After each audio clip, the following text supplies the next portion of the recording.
Hello, I'm Garlic Bread. This is Bread Table Talk. This is gonna be my Dragula Titans review.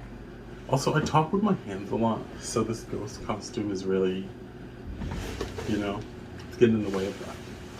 But this is obviously, if you're a fan of Dragula, a recreation of Saint's winning resurrection look. It's not as good, but I am proud of it. There are some things that I would do different now, knowing after I finished this costume, knowing that I could do it different and better. So, but I like it. I still like the details that I put into this mask. Leading up to this premiere, I was really happy about it because I was such a big fan of season 4. I'm a huge fan of Meatball, huge fan of Coco, huge fan of Saint. Like these drag queens are so cool to me, so I'm happy that they brought some of the fan favorites back. Trying something new. I'm just gonna watch it and record and see. Just hopefully that works out. Boulets love a dramatic cinematic intro, when in reality they just film this behind a bar. The Boulets do such a great job of incorporating the lore. Like they just decide that there's like a lot of lore behind being Dragula and like a monster. I think it's pretty cool. It's very horror sci-fi movie. I appreciate it. I like the intros. The intros are kind of cool. I felt like this one was better because it felt like they actually took an acting class before they started filming this season. Big Boulet is giving us emotion this season. It's not just giving us the hello uglies. First up, we have the big titty lady, Coco the Kane. She's my front runner. I love Coco. Her makeup is amazing.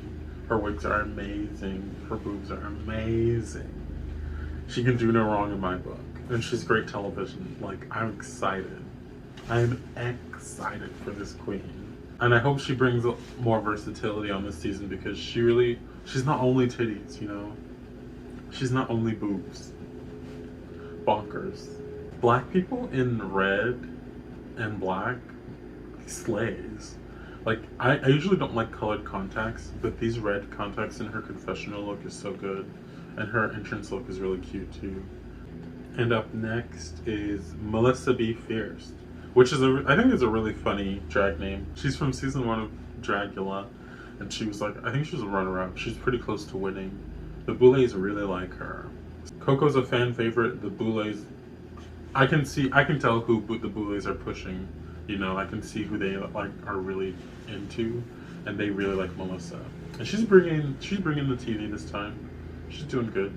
She also gets tagged as not being Dragula enough because she's really polished as a queen, but she does pretty well in this show, and she brings drama, she brings story. Also, I really like the way Coco contours and highlights her face with black and white. And I've been thinking about as a person who does makeup, as a black person that does makeup with darker skin, I also use black to contour, and I guess that's a normal thing. But the way she does it it's very artistic, it's very stylistic, I guess. I'm really obsessed with her face. But Melissa looks great too. I like her. I like.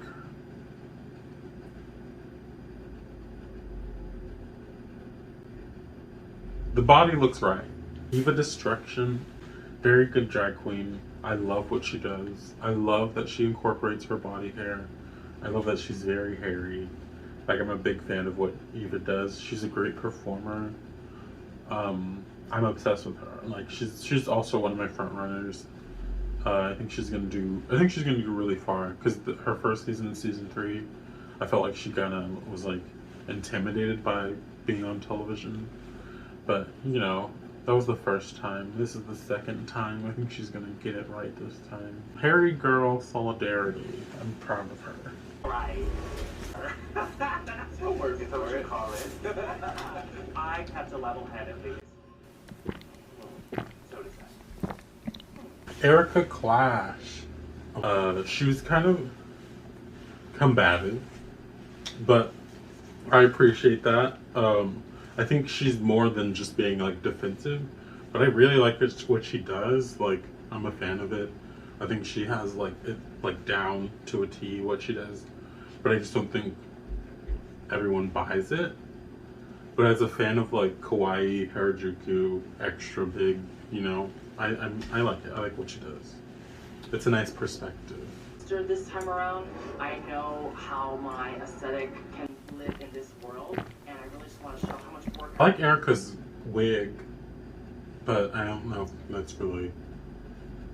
I feel like I recognize it, but I feel like it's I still like it. It still works. Up next is Yovska. And Yovska was from season 3. I like Yovska. She was kind of an underdog to me because of people that are masked don't usually go far in Dragula. But I think the way that she does it is very interesting. And it's just very nightmarish. Like nightmarish drag. Alt-core, you know. Nightmare core. And I think she does it well. I don't really know what Yovska is. I genuinely just don't know what she is. But it is nightmarish. So she got that down. Up next is Astrid Aurelia. I'm not a huge fan of Astrid. I like what she does. But I think she's going to do well in the competition. But yeah, she's not really my cup of tea. So game on, bitch. I think she might not be ready. For a I'm expecting the fucking fuck. I'm just happy you're here because The way this also turned into a haul. New Telfar. Now I have 2 Telfar. I also had to answer the door like this. So next to the door was Hoso Teratoma. I like Hoso a lot. Hoso is beat down every time. The face is flawless. Like the concepts are concepting. The references are referring. And after Hoso is Abora. Abora is kind of like a wild card from her season 2. I like Abora. I like her entrance look. It's really cool that she came in with like a pageant look because she won Alaska's pageant, and like very conceptual, very cool. This season though, Abora's not coming off very nice. Or not nice, she's not coming off likable. This season made me real excited because they've been gifted with such a great way to tell this story. So like with the Buli's intro, they're kind of hinting at how people in their universe die. And I thought that was kind of cool because then later you'll find out how people die, and it's kind of shocking. And then Abora just said, now we just need one more person that screams who's going home first. And Abora's the one that goes home first. Spoiler alert. Next up is Kendra Onyx, and I love her. Great performer, amazing performer. Love her drag. I was watching this with some friends and they said she looks like Bubbles from Powerpuff Girls. And I was like, yeah, and she's eating it up, and I love it. Next up is Victoria Elizabeth Black. Her drag is very polished, very like special effects. She's very talented, obviously. Out of drag, she looks like a racist tattoo shop owner. I have no explanation. She just gives racist tattoo shop vibes. Like, she's like, I don't know how to do dark skin. You know? Is that just me? We have another foreshadowing moment where Abora's like, who's going home first? And then Melissa's like, you. It writes itself. See, I knew it was the same wig. But I don't like it when, like, y'all, they're not rich. None of these people in this room are rich. None of these people in this room are making money. None of these people in this room won $100,000. So why are we coming for her for wearing the same wig? It's a wig, and it's a nice wig. I mean, it's a little, like, you can tell it's been used. But I still like it. It still works for this outfit. I know during our season, like, we got talked over a lot, you know. How do you feel it's going to be different for you this time around? Well, I think nothing. Kendra is so funny to me. She's my favorite. So I know that there's like editing going on, and I've watched this before, but watching it this time, you can really tell Abora's going home first. Like the editing towards Abora is like really shady. Like it's kind of shocking. To me, it was shocking at least because she's such a front runner, and like has been since her season. So you would assume that she would go far, but she has not been eating it.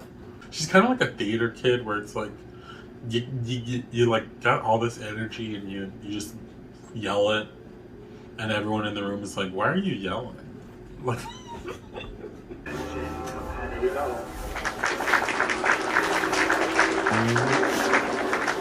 back and dry. I had to eat first. So Dragula is known for their Fear Factor-esque extermination challenges, but now they're doing fright feats, and everyone has to do it at the beginning of each day, which is meaner. I really like when they do this like runway challenge. The challenge is to do a Halloween themed party, and everyone's dressing up as like monsters and stuff. And I think it's really cool when they do that, because they did that in season 3 and season 4. Season 4 was like pretty iconic because I remember Coco did a really sickening Morticia. It was really cool. She was in the top that week, but she didn't win. But it was really beautiful. So they're using the fright feats, which is kind of like a mini challenge, to determine who gets the or doles out the rolls, which is pretty cool. It's a nice leverage out there. And they're bobbing for apples in blood and real blood, apparently. Real blood, like giblets, pig heads, nastiness, chicken wings, salmonella. Very disgusting. I could do this one though. And the way they edit this is weird because Melissa wins, but Astrid's just louder. So like they make it a part of the story to where like they have to check the footage and they leave a note while the girls are talking. And it's like Melissa won, and Astrid fully like doled out the rolls already, so they have to do it again. Since Melissa won that nasty thing, oh my god, all their outfits are stained with blood. Some of them had to take off their wigs. Their wigs are a mess. Girl, they will put you through anything for some television. But since Melissa won, she's shadily giving the girls roles. She wants Erica and Abora on the same team, which they don't get along, and she knows that. So, shady. So the teams are Erica and Abora, Hoso and Eva, Victoria and Yaska, and Coco, Kendra, and Melissa. I love Kendra. She really comes back quick. She said Teletubby toilet bowl. That's iconic. Yaska better become Teletubby toilet bowl costume, since she be making stuff up. Victoria, cover that. Put your pants back on, girl. Also, okay, so this is also storyline and why I was starting to be turned off by Abora. But so what the tea is, the skinny, is Hoso is in a relationship with someone not on this show. But in her original season, on season 4, Hoso and Astrid were really close and probably like romantically. Astrid is Abora's drag daughter, I believe. And Hoso's a big fan of Abora. Like a huge fan, like a stan. So Abora and Hoso know each other, and Abora's in love with Hoso. And Hoso loves Abora, but not in that way. Hoso likes the attention she gets from Abora, so she doesn't like turn it off, you know? And I'm just watching this like, Abora looks like a loser in this, honestly. Like, kind of, like, she looks embarrassed. Coco said it great. Like, why are you getting tattoos of people you don't even know? I feel like you can tell that Hoso and Abora do not want to talk about this. Because I feel like Hoso really led on Abora in some way. But I love it. I'm like, girl, you fell for it. You like her. Having your crush is torture. Hoso is fully disassociating while Abora is speaking. It's kind of funny. Like well, for one, she looks so cunt. Like, girl, that haircut, those bangs, the highlights, she looks gorgeous. And then Abora. Abora seems so sensitive. Which isn't bad at all. But she's like, I cannot talk about this crush. It is killing me. And I'm like, girl, get a grip. Can we get these white twinks butts off this table? Like, what are we doing? This is the second time. Can we stop? Can we please stop? See, I'm Coco. Can we get, like, the disinfectant is important. They do makeup. They touch their faces. Someone, like, butts have diarrhea and giardia. Like, what are we doing? Everyone in this room just, like, is trying to start drama. It's kind of, it's entertaining but also exhausting at some point. But especially Melissa, she's like, listen, anything's a storyline. But now the girls are working on their costumes. Some people look like they have some stuff ready already. But someone like Coco is making their stuff on set, basically. Which she normally does, which is really cool to me. So Bora's explaining her costume, which I never really listened to the first time. But this is the third time I'm watching this. It still doesn't make any sense. Like, I don't know what she's like, I'm a cryptid. But, like, even being a cryptid is kind of obscure and abstract. Like, you're just a cryptid. You're not like the Loch Ness Monster. Like, it just kind of, it was too vague. So I don't think what she's doing is going to translate. I actually wanted to pause real quick. Okay. And just, like, talk about what happened earlier. Yeah. I'm obsessed with Eva. I love her. This drama that she's like, Abora is kind of a hot topic now. I'm gonna jump in with this, the Vegas drama I have ever heard in my entire life. Like, it doesn't make, like, I listened to her speak about it, but she's like, I see you. And it's like, girl, what are you talking about?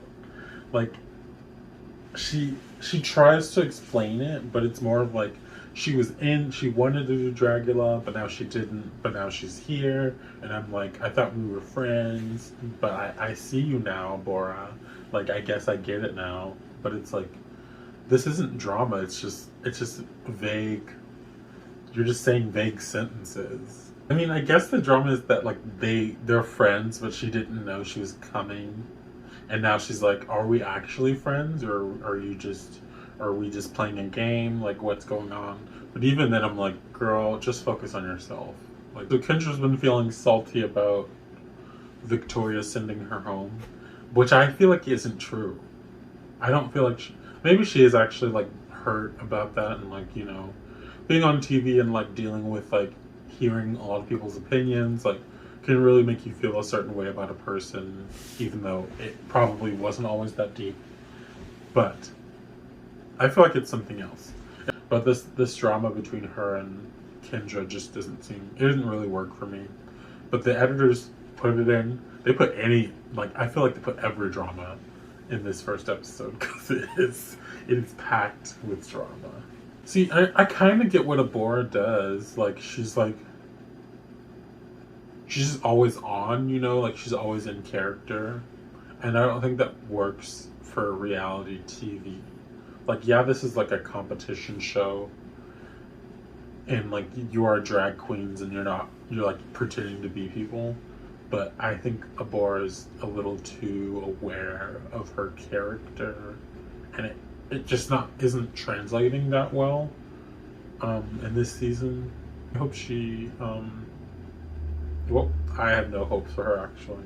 And Melissa, like, tries to start drama. She's like, I'm putting on my producer hat. I saw it work for Candy Muse and I'm gonna do it too.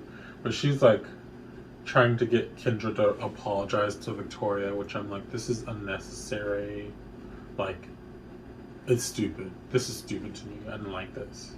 Are you mad? No, No? I'm not mad, no.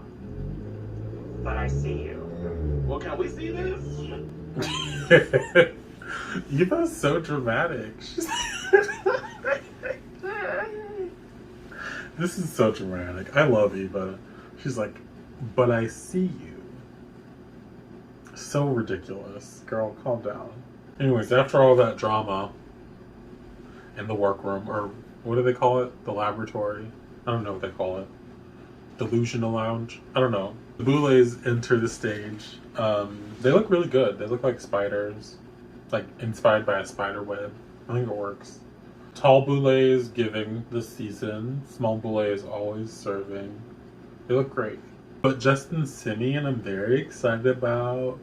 I love Justin Simeon. I think they're great. Big fan of their work. This challenge is really cute. I think it really worked out. Astrid looks really good. She's playing the host. She looks like the fish from Breath of the Wild, the one that everyone thought was hot. Okay, so I do like what Melissa does. I think she's really good at drag. I just don't think she really has a good perspective. To me, this is like basic for Dragula. Like, it's like, and I felt like this on her original season. Like, she takes a concept, like a pretty basic concept, and like just does it well. Hoso's a pirate. I see that it's a pirate. It's kind of confusing, but Hoso kind of did this in her last season, where she like her like references and perspectives weren't really recognizable to everyone, but they were still very thought out and detailed. But I still think she looks great. Yavska is one of the pumpkin duos. I love this. I think it's hilarious. She looks great. She looks really good. Erica looks fine. Eva ate this. She looks like a gorgeous red devil. Like she looks like she could play the fairy godmother. Like she just has one. Like if she painted her face like the fairy godmother, she would slay. And this looks great. I think she looks amazing. The hair, the details, the little like trident thing with the cigarette soaked out of it. Ate this. And like the way she highlight her face, it just really works with like that nice deep purple blush. I love Eva. Great artist. Coco, the titties are tittying. I like the little mummy skirt. I think that was like a cool idea. I think she should have went further with like the concept of like the wraps being clothing. Cause I feel like she could have done like maybe like a ruffle top or something that looked like wraps, but it's not really. I think it does translate that she's a mummy. I still think it's working.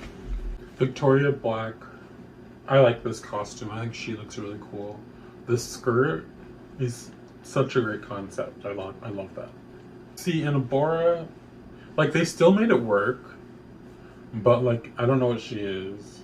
If she said she was like an old hag, I'd be like, yeah, that makes sense. Kendra, I personally like this look. I think it is very simple. I think the makeup is a cool concept. I love the hair. I feel like she could have gone further. If it was gonna be this simple, I think the body should have been painted green, and that would have brought it to another level, I think. But I still think she looks great. I feel like Coco, Melissa, and Kendra rehearsed their little dance part like a lot, but as soon as Coco put on that body, she was like, "Girl, I don't know these moves.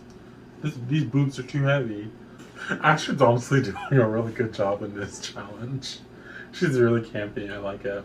Honestly, as great as Victoria looks, I don't think she's performing that great.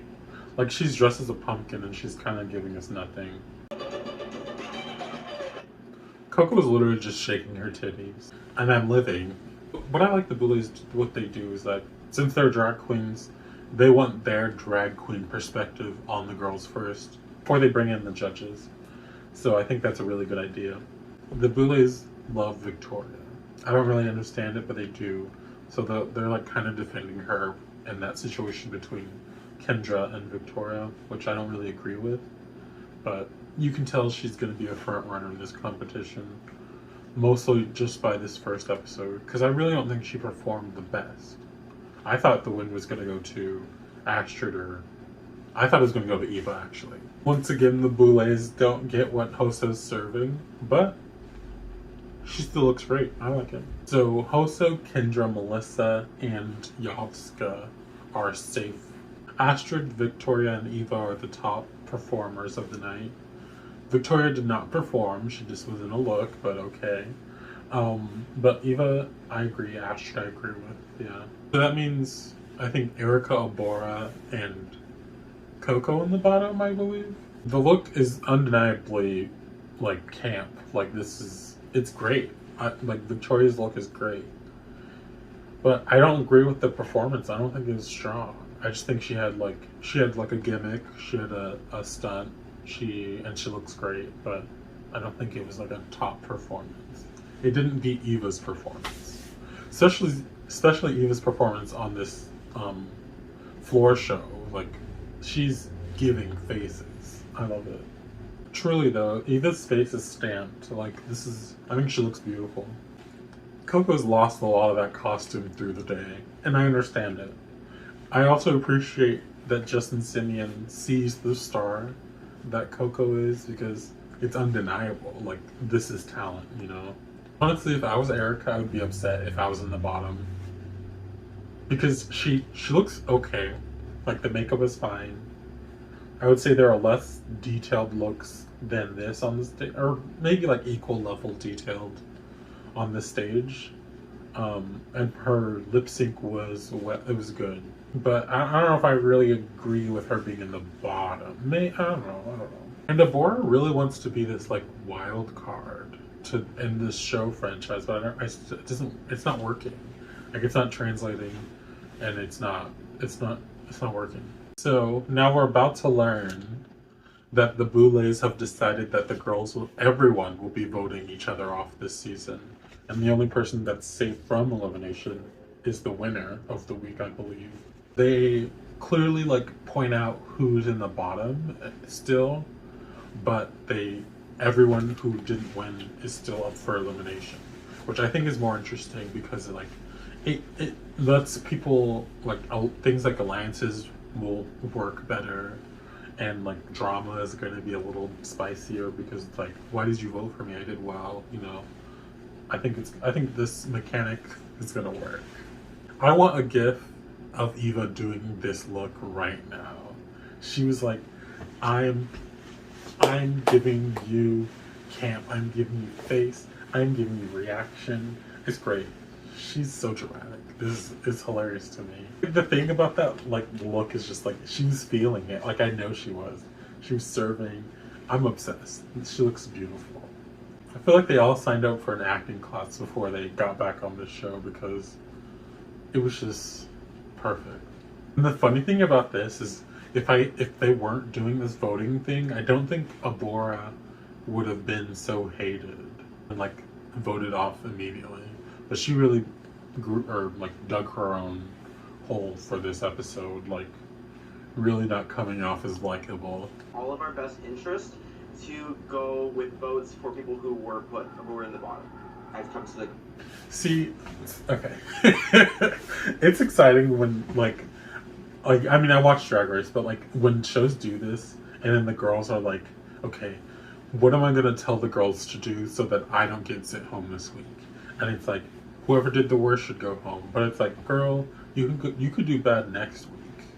Like, and I don't know if everyone knows this yet, but alliances are forming. So it's like, this really isn't gonna be just fully based off a performance, you know, or a look. It's gonna be, do I like you? It also brings up that anyone can vote for anyone. And like, yeah, I agree with that. Anyone can and should be doing that in this show. But the fact that she said that, I'm like, oh, she's not playing fair today. The girls plead their cases. Coco is like, I feel like my look translated well. I wanted to be a messy mummy at a house party.